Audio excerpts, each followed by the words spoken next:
Jim Harbaugh announced we will see the starters in the preseason finale, and it may not be for long, but the offense has to look better than it did last week.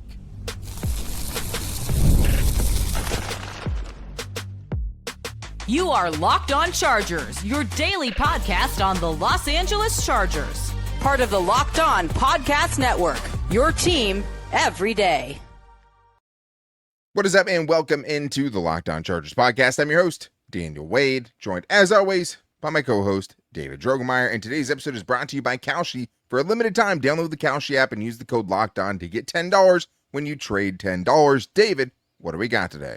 Well, Daniel, that is a wrap officially on the 2026 training camp for the Chargers. So we got to get into the guys who didn't quite do enough to crack the 53-man roster in training camp, and also some of the guys that took their opportunities in training camp and really ran with it. And also, we get to see Quentin Johnston for the first time in Mike McDaniel's offense, and I'm very excited because I think he's finally going to get used the way we all expect him to be used at his best.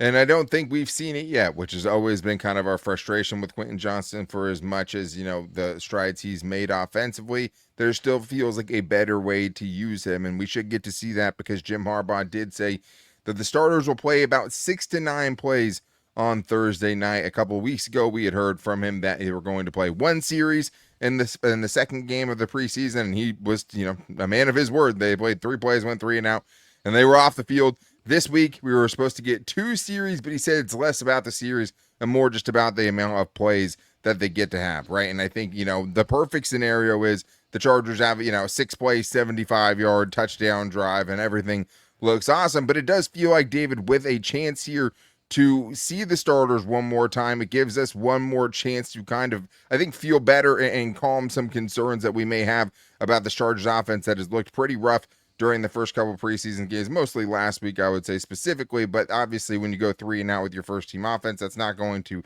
make anyone else, jump out of their seat excited. This week, I think they have to look better. Like I really think that this group has to kind of get something going this week to hit the ground running once the season begins, and they'll have a chance to do it.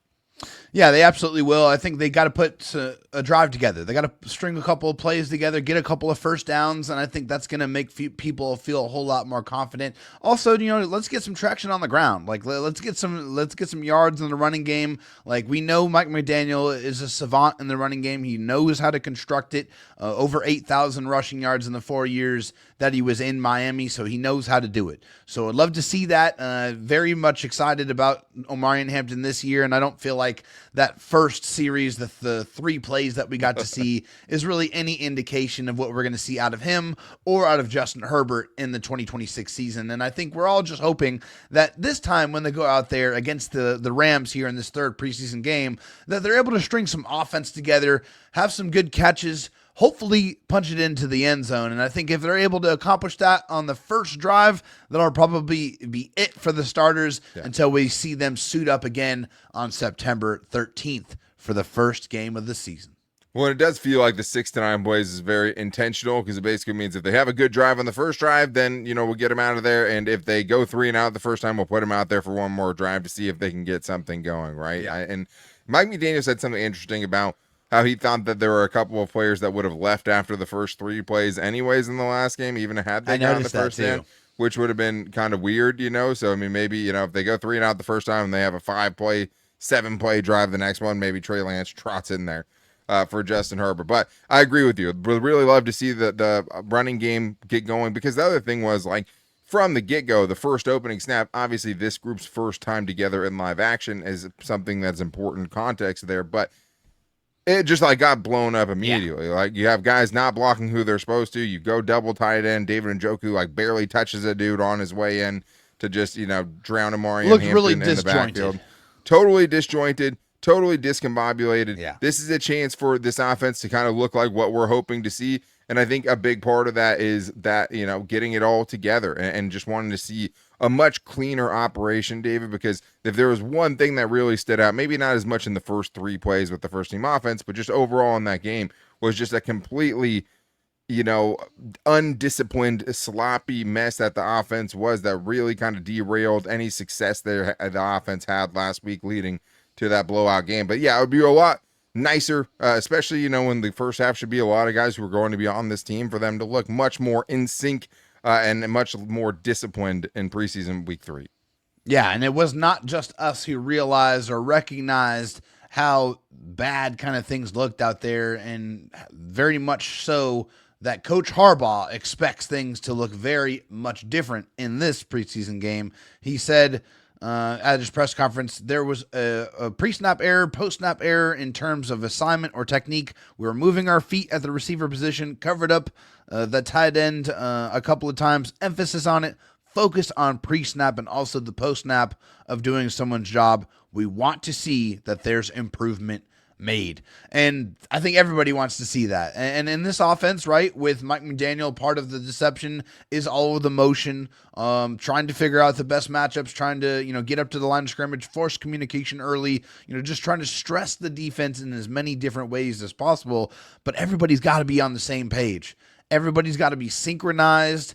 And that was anything but what we saw in the first series last week in the second preseason game. So looking for a much more cleaner operation, none of the pre-snap penalties, none of the illegal formation penalties. Like, too many big plays got just turned away or erased because of those illegal formation type penalties. So definitely want to see a much cleaner operation. Just get those plays off, get to your spots, execute properly. And I think if you do, you're going to see a much different product, because the talent, to me, is not the question. It is not. I feel like they have a lot of talent on this football team, but they have to go execute. Well, that's the thing too, is like, if you have all the bells and whistles and all the ways to trick the offense, but like your offense, or trick the defense, but your offense can't actually, operate it and is ending up tripping themselves, it kind of works against you, right? Yeah. And that's, I feel like, what we saw last week, where we saw a 20-plus yard gain called back, we saw a 15-plus yard gain called back, and we saw a 10-plus yard gain called back. There was really no chance to see if the offense could get anything going, and a big part of that was because of those penalties. And it's one thing, right, to get beat, you're trying to save your quarterback, and you grab on and hold somebody to save a life, right? That's one thing. It's another thing when it's happening before, or like at the snap, where it's like it's completely avoidable. And you're talking about players that, will be on this team, like where a lot of the guys that were out there when these things were happening, has to get cleaned up. And I think that's what you really want to see, no matter who's out there on Thursday night. But what it also means is, David, because last week Quentin Johnston was banged up, I do think we'll get to see him Thursday night against the Rams in the preseason finale. And that is, I think, something that's really fun to look forward to, right? Because we did get to see the starters last week. He wasn't out there. Tre Harris wasn't out there. We'll see if we see him. It could be the debut for both of those guys. But it is our first chance of seeing what Quentin Johnston's going to look like in this Mike McDaniel offense. And I don't think there's been a season, like we talked about, we've been more hopeful that someone will use him correctly. Thank the heavens. I cannot wait to see what Quentin Johnston looks like this year. And to his credit, right, put in positions that probably weren't best suited for his skill set, forced him to grow and to learn and to become a more complete player with a more diverse skill set, which I think definitely helped him get his fifth year option picked up by the Chargers. And, that continuous growth, that's a testament to him and the work that he's put in with, Chargers wide receiver coach Sanjay Lal. Do feel like those guys really formulated a good bond, and he's really been, received the tutelage and the teaching of him very, very well. But for Quentin, we know what brought him to the dance here. It's all about the yards after catch, man. It's all about those opportunities to get the ball in his hands and let him work and let him turn into a running back in the open field. He has demonstrated throughout the early parts of his NFL career that he's very difficult to bring down. He's not very easy to tackle. He's a large wide receiver that's got some good quickness, has some good speed and burst, but he has never been used in those runway type of opportunities, those catch it and run, the slants, the drag routes, the manufactured kind of yards after catch touches, and nobody orchestrates a yards after catch offense more effectively than Mike McDaniel. So it's going to be very exciting to get our first taste of hopefully what we expect to see Quentin Johnston used in the way in which he got drafted in the first round in the first place. Yeah, he's taking huge strides in becoming a more well-rounded, prototypical receiver, but he's still best with the ball in his hands. And obviously, McDaniel has the requisite creativity to show off Johnston's skill set in a way we just haven't seen in his pro career so far. That being said, it'll be interesting to see how much of that he's willing to show off on Thursday night. But we should get to see him, which is really awesome because I think we're all excited to see it. But training camp is now officially over, guys. We're going to talk about who the biggest winners were, including Tre Harris, Branson Taylor, and more. We're getting into that and more in today's Locked On Chargers podcast. Before the season even kicks off, everyone's making predictions. Who wins the division? Who makes the playoffs? Who's lifting the trophy at season's end?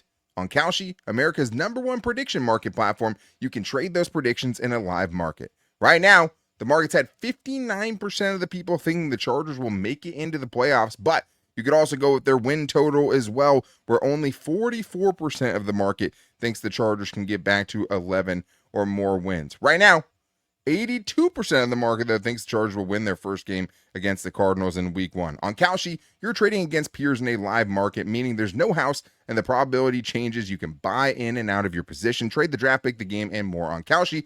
Download the Kalshi app and use the code LOCKEDON to get $10 when you trade $10. KALSHI, Kalshi. Trade on anything. 18 plus only. Restrictions and eligibility requirements apply. Event contract trading involves risk and may not be suitable for all investors. Kalshi products are not available in all jurisdictions. Prices, values, and available markets may differ from those mentioned.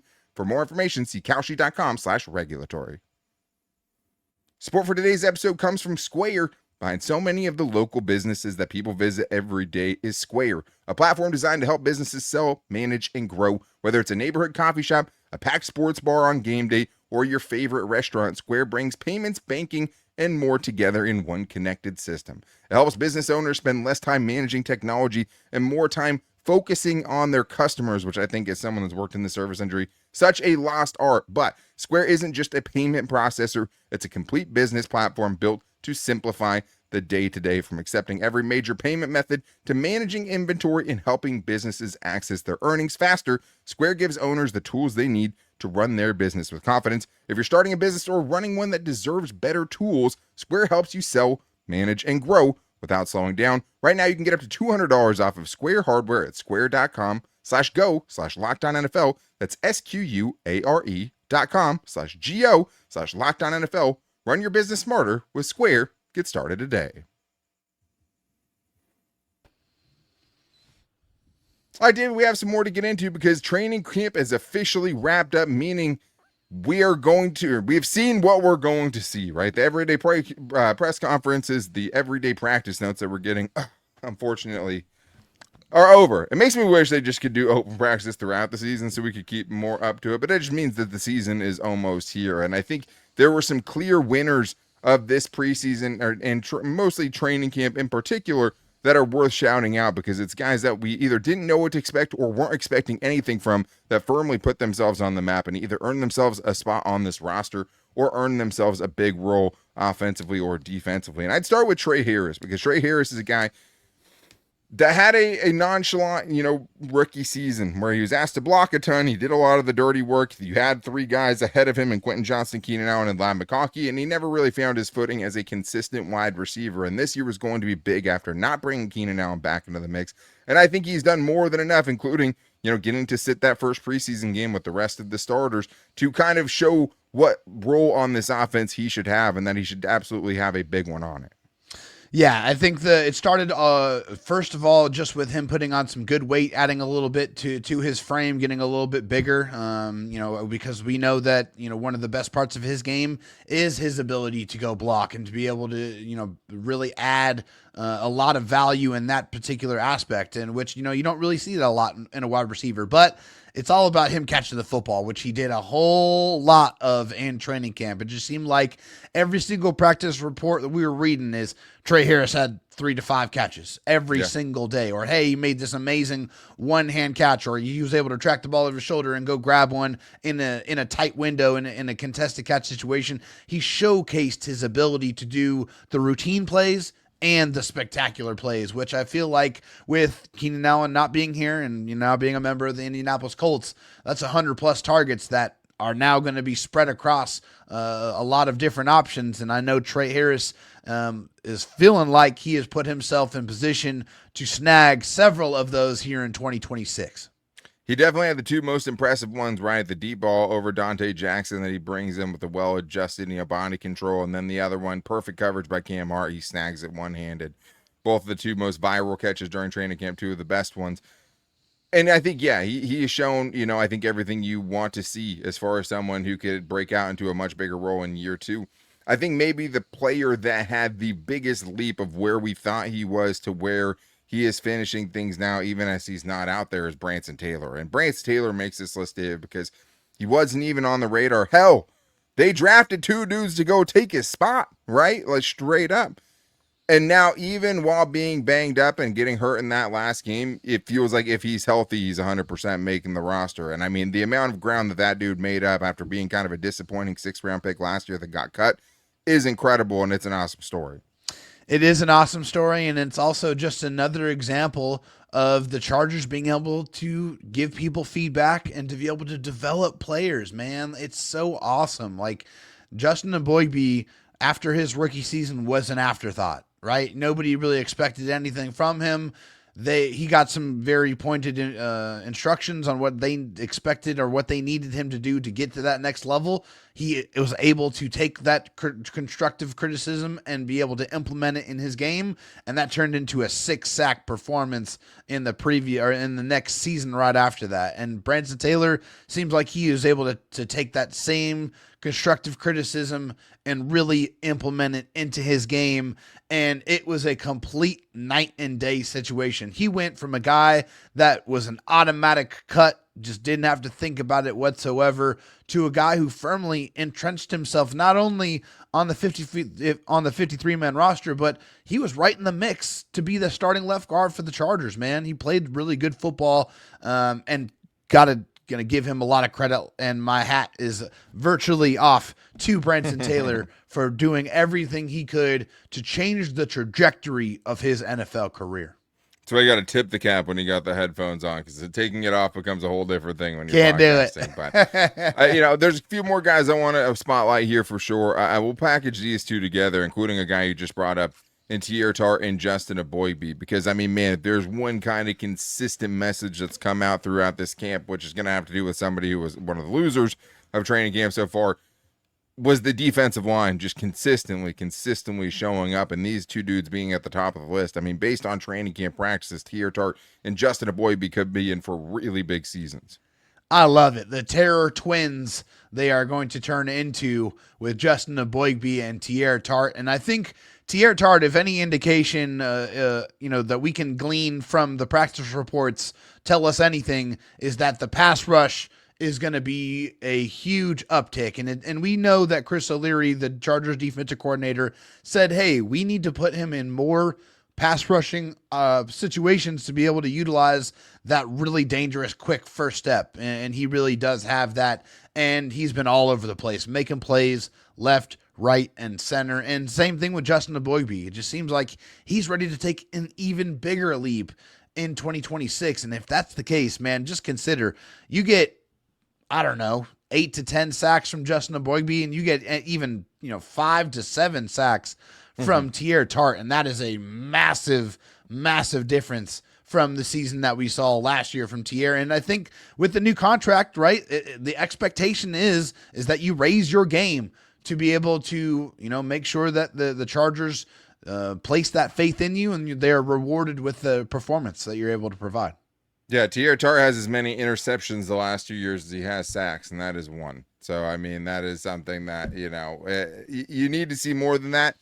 From what we've heard so far, with all the would-be, in parentheses, sacks that there's been at practice, definitely feels fair. I mean, 5 to 7 would be a huge, huge leap. It'd be more than he's had, in the last 3-4 years combined. Maybe as much as he's had, honestly, his entire career combined. But I do think that it's like, even if you're just like, I mean, he has 3.5 career sacks to his name. So, for him, just getting more consistent pressure, right? Like, just being a factor in the pass rush department is something that would be huge, because we know he can be great against the run. And honestly, like, you just see kind of game-wrecking potential kind of flash its head, peek its head out at times, but it's just never been consistent. You giving him that contract makes it seem like you can figure out how to get it more consistently. Justin Eboigbe, obviously, both these guys, year 3 of the Mike Elston class, right? Mike Elston 101 as far as learning how to be a defensive lineman, which bodes well for both of them. You could probably throw Genesis Smith in there too. Showed that he could be a ball hawk as a 4th-round pick, never really in jeopardy of missing the cut. but also I think showed, hey, like gave the coaches reasons to want to put him on the field as a rookie, has gotten a hand on a ball in each of the 2 preseason contests so far, but also has had some of those issues in the run game and as far as tackling and angles from the second level that give you some issues as well. But overall in training camp, I'd say it was a big training camp for Genesis Smith. But we do have more to get into because it wasn't great for everybody, right? Trevor Penning went in being the potential starting left guard to now we're wondering if he's even going to make the actual roster. Kyle Kennard, Junior Colson, did they have the best preseasons? We're going to get into that and more in today's Locked On Chargers podcast.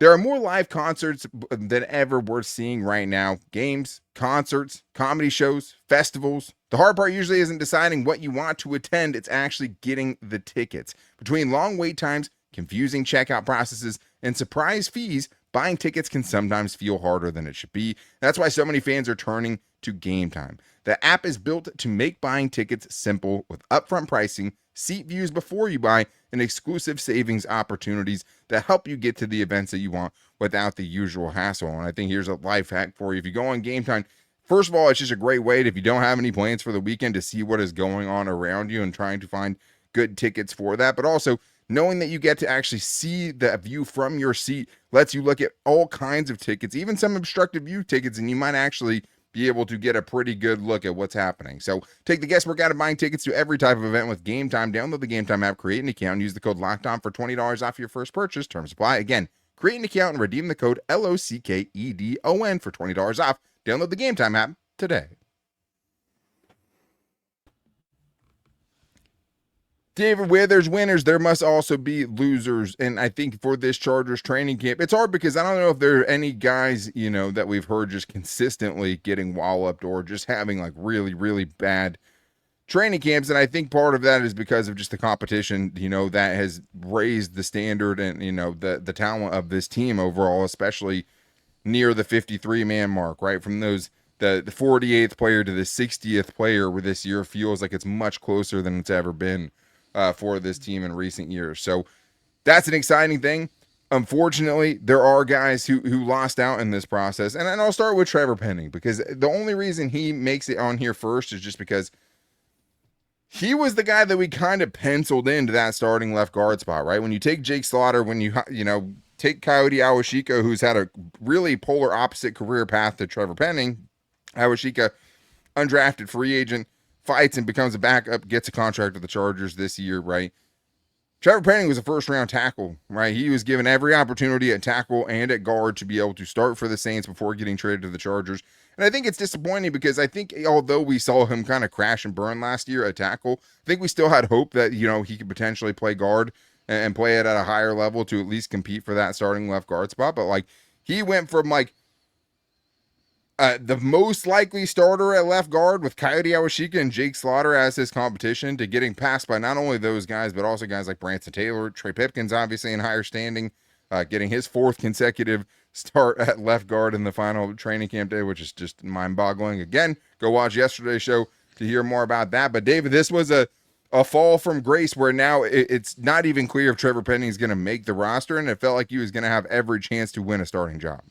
Yeah, the Chargers definitely spoke, and they put their money where their mouth is, and they basically told us how they felt about Trevor Penning when they gave him a $3.5 up to $4.5 million contract in the offseason. And that's a contract that tells me that they were going to give him every opportunity to try to earn a job, try to earn a starting role on this team, and it just never happened. He had some issues with missing some time, throughout training camp, and also just wasn't effective enough. He just was not able to supplant those other guys, was consistently running with the second and third team units, and just didn't do enough to be able to earn a roster spot on this team, quite frankly. And that might be a little bit of a teaser there when we get into our 53-man roster predictions, but I don't know if Trevor Penning did enough.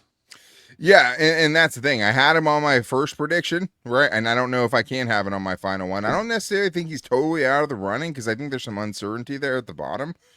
At the same time, it's definitely not clear that he's earned one for sure. I think that is something that's very much up in the air going into tomorrow night's game. But I think honestly, reading the practice notes, you could probably throw the entire interior offensive line as a whole onto this list, because although guys like Branson Taylor did improve their standing and have really good camps, right, and there's a lot of good individual moments for those guys, if you read the training camp practice notes from guys like Chris Rim or even Daniel Popper, a lot of the practices were having the defensive line seemingly dominate the offensive line, and that is something, especially on the interior, that is concerning, right? It's hard to know how good your defensive linemen are. It's hard to, know how bad your interior offensive line are. But like on day 17, Rim said it was the worst offensive practice of camp, mostly because of the interior offensive line. Day 18, a lot of off-target passes as defensive line pressure and run blow-ups in the backfield. Combine that with a lack of running game so far that we've seen. I mean, yeah, it was really tough for those guys, David. And I think that is something where it's like it makes you hard to feel really good about the unit, because it's really hard to know right now whether the Chargers defensive line was awesome and is really that good, or if the Chargers interior offensive line is that much of a concern, because based on the notes, it was a lot of good notes about the defensive linemen during camp. And this is the third year in a row where the same problem is still the same problem, and that's the interior of the offensive line, with or without Tyler Biadasz too, right? This was happening even before that. Yeah, exactly. And I think that's what definitely gives you some cause for concern, because the Chargers had every opportunity to try to fix this problem with the money that they had in free agency. They elected to go a different route. They decided to sign Cole Strange and said, hey, we're calling it a day at right guard. We're good there. We're not even going to give him any competition. And then they've cycled through many guys at the left guard spot, and we'll see who actually wins it. Seems like it's going to be Coyote Awashika. And hopefully he's able to raise the quality of play from the interior past the demons and the nightmares that we have seen the last couple of years, because outside of him, it's going to be him, Cole Strange, which his first experience that we all got to see was not a great one. And also now you have a rookie center in Jake Slaughter. So he's going to really need the guards on each side of him to be able to provide competent play, because he's going to need their help at some point throughout this season. So it's still a problem. And unfortunately, we're sitting here 3 or 4 years in, still asking ourselves, why have the Chargers not fixed this bright red glowing issue that the Chargers still have? Yeah, of course. And I think the interesting part of this is the fact that in the games, the interior offensive line, at least from a pass protection standpoint, has actually been really good. Yeah. Through 2 preseason games. I mean, you take out Josh Kaltenberger, who is not going to make the roster, right? And their interior of the offensive line has allowed 2 total pressures in the last 2 weeks, right? 2 pressures in 2 games between, the 10 plus guys you have playing in there in any given day, basically, or in each of these games. That's really good. So you'll take that. Obviously, running game hasn't been where it's needed to be, but that is kind of a group we're still, have probably more questions than answers about. And I mean, you brought up, those guards being able to help Jake Slaughter, when it's like, really, you went into this season hoping it was Tyler Biadasz that was going to be able to, help those guys around him. And unfortunately, the roster construction represents that. But I think you could also throw Kyle Kennard in here too. I think the other part of this is obviously he's hurt right now. He missed the last preseason game, and he's just a guy that you couldn't afford it to happen to, right? Him and Junior Colson, if either of them got hurt, you felt like it could just be the final nail in the coffin. And it sucks because he's banged up at joint practice. It kind of flies under the radar because of the Tyler Biadasz injury. And I just think that it sucks because he's definitely improved this year. But it still doesn't feel like he's done enough now to really solidify his roster, and might not even have a chance to kind of have that final statement on Thursday night. Kyle Kennard needed to have a special offseason and a very impactful and very productive training camp, and he just didn't really provide that, unfortunately. In the one preseason game that we got to see him, it was 1 pressure, 1 stop, 1 tackle. That was it. That's the only thing that he was able to provide.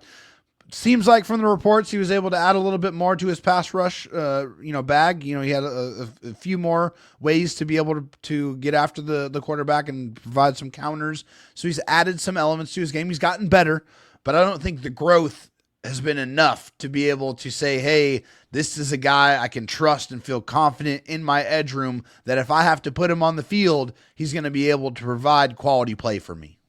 Yeah, just, and like, it's not even like Not Named Tucker like stole a spot, right? Like, it might just be to the point now where the Chargers are just going to keep 4 edge rushers, because the biggest part of it was he wasn't able to supplant Bud Dupree as the obvious answer for edge 4, which I think would have been best case scenario for your 2025 fourth round pick, right? Your guy only going to your second season. Like, that draft status is literally probably the only thing that makes him kind of a not 100% cut chance at this point, right? And I think that's a problem.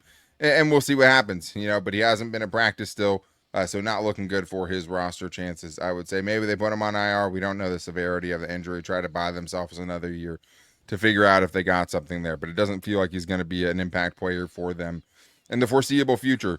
Some more guys we'll talk about. We'll talk about Junior Colson tomorrow in our final 53-man roster prediction. We'll also talk about guys like Nico Reed and Eric Rodgers, who it feels like they can't be winners of this training camp because they went in with every chance to kind of cement themselves as the 5th and 6th spots in that cornerback room because of what they were able to do in the offseason last year, plus being on the team for the whole season.